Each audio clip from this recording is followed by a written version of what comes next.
জৈনক সাহাবী আমার নবীর দরবারে এসে বলে, ওগো আল্লাহর নবী,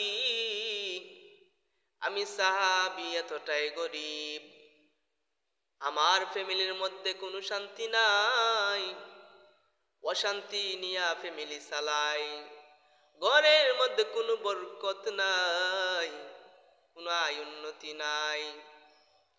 ওগো নবীজি, অভাব অনটনের মধ্যে আমি আমার ফ্যামিলি নিয়ে সংসার চালাই।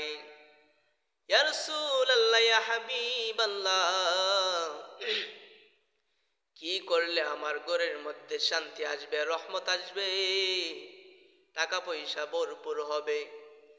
আল্লাহর নবীকে যখন এই কথাটা বলে, আল্লাহর নবী বলেন, ও সাহাবী, আমি নবী তোমাকে এমন একটা আমল শিখাইয়া দিব, যে আমল যদি তুমি করতে পারো, আল্লাহ রাব্বুল আলামিন ওই আমলের বিনিময়ে তোমার ঘরের মধ্যে অসংখ্য টাকা দিবেন, ঘরের মধ্যে রহমত হবে, শান্তি আসবে, অভাব অনটন দূর হবে।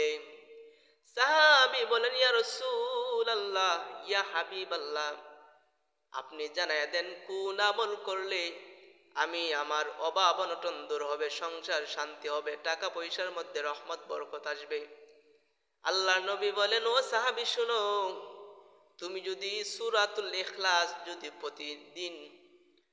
সূরা ইখলাস প্রতিদিন পবিত্র অবস্থায় যদি তুমি পড়তে পারো, ঘরে ঢুকার সময় যদি সূরা ইখলাসটা পড়ে তুমি ঘরে ঢুকো, আবার বাহির হওয়ার সময় যদি সূরা ইখলাসটা পড়ে বাহির হও, ওই আমলটা যদি তুমি করতে পারো, আল্লাহ রাব্বুল আলামিন তোমাকে ওই সূরার ইখলাসের বিনিময়ে তোমাকে অভাব অনটন দূর করে দিবে, টাকা পয়সার মধ্যে বরকত দিবে। আল্লাহ রাব্বুল আলামিনের বিনিময়ে তোমার অভাব অনটন দূর হয়ে যাবে।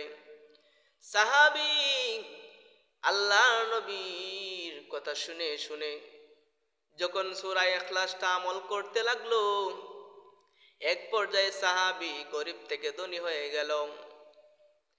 যে সাহাবী নবীজির দরবারে প্রতিদিন আসতো, কিন্তু ওই আমলটা করার কারণে এত সম্পদ বেড়ে গেল, নবীজির সাথে যোগাযোগ করতে পারে না সম্পদের কারণে।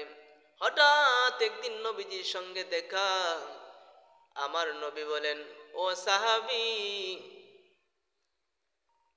তোমার কি অবস্থা, কেমন আছে এখন?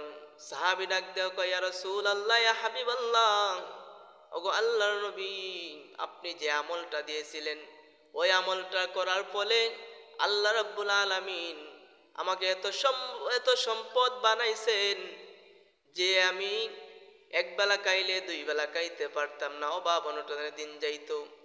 আপনি যে আমলটা দিছেন, ওই আমল করার কারণে আল্লাহ রাব্বুল আলামিন এত সম্পদ দিছেন, যে সম্পদ আমি নিজে খাই এবং অন্যকে বিলিয়ে দিই। বলেন না সুবহানাল্লাহ।